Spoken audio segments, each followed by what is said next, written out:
Hey guys, Ed from Paranormal Inc. Ohio here, back at it again with another podcast episode. Tonight's podcast episode is going to be about the Louisiana Demon House in Springfield, Louisiana. The house is known to have demonic hauntings and used to have a reputation of having satanic cult meetings, satanic rituals, and satanic carvings in the floorboards underneath the carpets throughout the house. So this is going to be the story of the Louisiana Demon House. So AJ and Janine Hunter purchased their dream home. After years of living with her parents while they got on their feet, Janine and AJ had finally found their dream home. The floor plan was perfect for a family with 2 sons. It was a foreclosed home and needed a little fixing up, so the price was much cheaper than they would have expected to pay, since there was a lot of work to be done before they could properly move in. AJ would have to do some renovations to the home, so AJ bought a camper for them to live in while they did the renovations. While AJ worked on his day job, Janine tried to do some of the work on the house herself. The unusual activity began innocently enough while she was alone in the house painting one of the rooms. Something kept turning the radio off. As Janine had a heart condition, the fright was not good for her health. It could have been deadly for her. About a month after they moved in, it was time for their eldest son, Gage's birthday, who wanted to have the party in the house. Janine's mother came over to help with the decorating. When Janine realized that she'd forgotten the soda for the party, she left her mom alone in the house while she went to the store.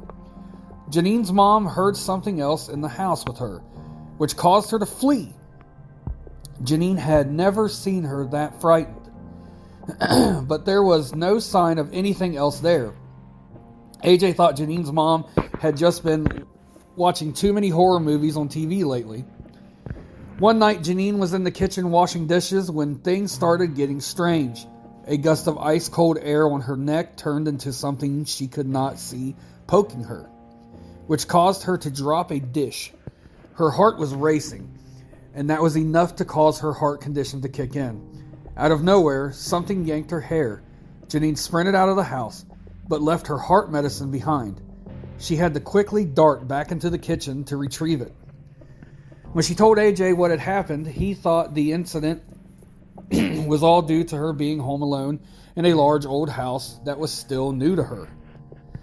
A few days later, Janine was folding laundry when she heard her other son, Hunter, talking to someone in another room.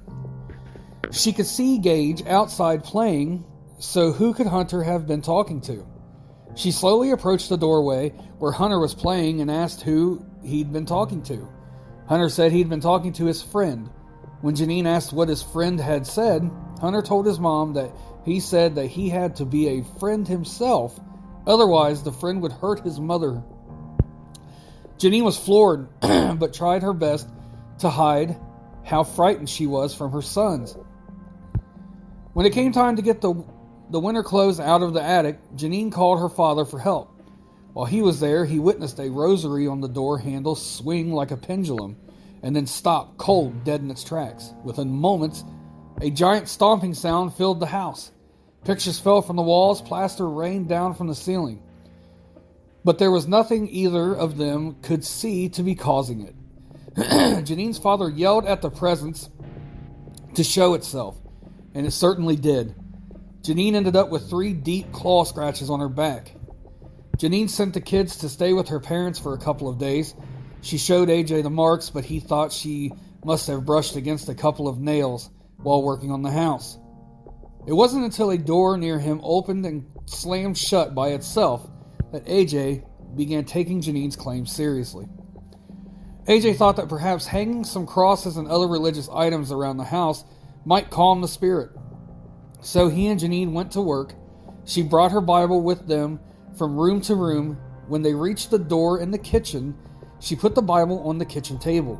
As soon as AJ came down the ladder, after hanging a crucifix over the door, the lights went out, and the Bible began to vibrate on the table.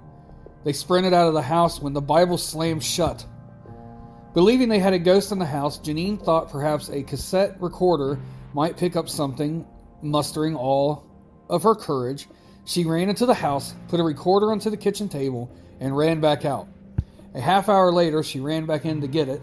She listened to the recorder, silence for a while, until she heard a low growling, which soon turned into a snarl. And the snarl said, "She will die." Is this a ghost or something else? About a week later, while Janine was hanging up the laundry to dry and the boys were playing in the yard, she heard a very unsettling silence. The boys had disappeared. When Janine went looking for them, she heard their voices and it sounded like they were playing upstairs in the house. She didn't want to go in, but they were her kids, and she wanted them away from whatever was in the house. She followed the voices but never found the boys. Janine ended up in one side of the upstairs bedrooms, and she couldn't leave it, as something held her in place.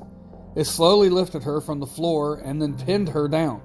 It felt as though an enormous weight was on top of her, and hands were on her. A dark voice told Janine to look under, and she managed to grip a corner of the carpet. She gave it a yank, and suddenly the entity released her. Carved into the wood flooring under the carpet were symbols that she could only describe as satanic. She sprinted from the house, relieved to see AJ with the boys outside. As she tried to stop her racing heart, she told AJ to go upstairs. When he saw some of that carpet pulled up, he tore up the rest and found a large circle of symbols. Had someone really tried to summon a demon in the bedroom? AJ called the local minister to see if he could help. When the minister arrived, he could sense the presence in the house. They began going through the house with a Bible and holy water, cleansing the place. As they worked, Janine began to feel ill. Thinking that her heart was acting up, AJ took her aside and found her a place to sit, while he helped the minister finish the cleansing. Janine's chest was tight, and she could barely breathe. Finally, Janine no longer felt like she was even herself anymore, and blacked out. An hour later, the minister finished his work and left. When AJ checked on Janine, she was still pretty out of it. He helped her to the car so they could go to her mother's house. As they drove, he asked Janine how she was doing. Suddenly, a deep voice said, "I'm fine." Janine's eyes were pitch black. AJ floored it until he got to her parents' house. AJ and Janine's father got her inside. Her pulse was good, but she was cold. Her mother asked her what was wrong. Once again, the deep voice said, "I'm fine." Janine's family began reading Bible verses to her until the minister arrived, and it was enough to allow her to regain her consciousness, just long enough to tell her father that the entity had taken her over.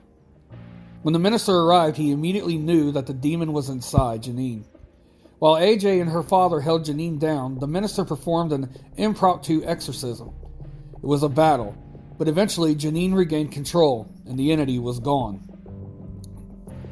After that, Janine and AJ packed their kids and belongings into the camper and moved off the property, staying at her sister's while they tried to sell the demon house. So guys, these poor people were plagued with a demonic entity that was inside of this house.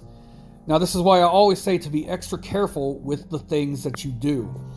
If you do using a Ouija board, if you try to do rituals or seances, you have no idea what you could be conjuring up into these houses, and then it stains these houses forever with whatever is left behind. If the demon decides to stay. Sometimes the demon won't even stay, it will go with you. And then wherever you go for the rest of your days, you are plagued with this demonic entity that will eventually try to possess you and take you over. Because again, demons are jealous of us because we have what they never had. We have life. True life. We get to do whatever we want. We have free will to do whatever. Demons have been under control for eons from Satan and God himself. So they can't live a life that they want to live. They want to do that through us. They want to experience what life is like. So they take us over. Not only are they taking us over to live a life, but they're also hurting God at the same process. So they're going to do whatever they can to hurt God and to have a life. Whether that means we die or not. They'll use us up like an old car until we just fall apart. And then they'll move on to the next. That's why everybody has to be extra careful while doing things like the Ouija board, seances, rituals, things that you don't know what you're doing. It's just best to not do it. But if you choose to do it, just make sure you follow the rules that come with this, that come with the Ouija board, that come with rituals, that come with seances. Don't mock the spirits. Don't ever use provocation towards spirits, especially demonic, because they will show you that they are powerful, and they can hurt you physically and mentally, emotionally, and they can just destroy your soul from the inside out. So guys, I hope you enjoyed that episode tonight of the Louisiana Demon House. Of course, you can go to paranormalincohio.com, which will take you to our main page on Facebook. There you can check out some old ghost hunts and ghost stories. You can check out our crystals that we have for sale and all the powers that they hold. You can check out the sage bundles we have for sale for all things cleansing. You can also check out the necklaces, the pins, and the bracelets that come with the crystals. From there, you can go to Paranormal Inc. Ohio group. That is our group page on Facebook, where we talk about everything paranormal. We have multiple discussions there. You also give me ideas for different shows, for podcasts, for live events. I do the research, I look it up, do the shows, and I give you a shout out. Sometimes I even have you on the show if you would like to be on the show. From there, you can go to TikTok and YouTube, Paranormal Inc. Ohio, where you can check out some old ghost hunts and ghost stories. And of course, on every podcast venue known, you can come to see the Paranormal Inc. Ohio podcast. Well, actually, you can't see it, but you can hear it. I always get those mixed up. So I hope you guys have a great night, and I hope you guys have a great rest of your week. Remember, tomorrow night at 10 p.m., we will be live on Facebook for our annual paranormal discussion ghost story. Friday is Fear Friday live at 10 p.m. We have a in-depth discussion about the paranormal, whether it be demonic, spiritual, ghost, angelic, whatever it is, we will have a discussion about it. I am now going to start to do the podcast every day. I want to do an episode every single day. That way you guys can constantly have content. So the podcasts are going to be Monday, Tuesday, Wednesday, Thursday, and Friday. I will be taking Saturday and Sunday off of podcasting so I can focus on other things with Paranormal Inc. Ohio. But every Thursday and Friday night we are live on Facebook at 10 p.m. And I hope you guys are always there. I hope you guys enjoy these episodes. I love making this content for you guys. And I hope you guys have a great night and a great rest of the week. Thanks, guys.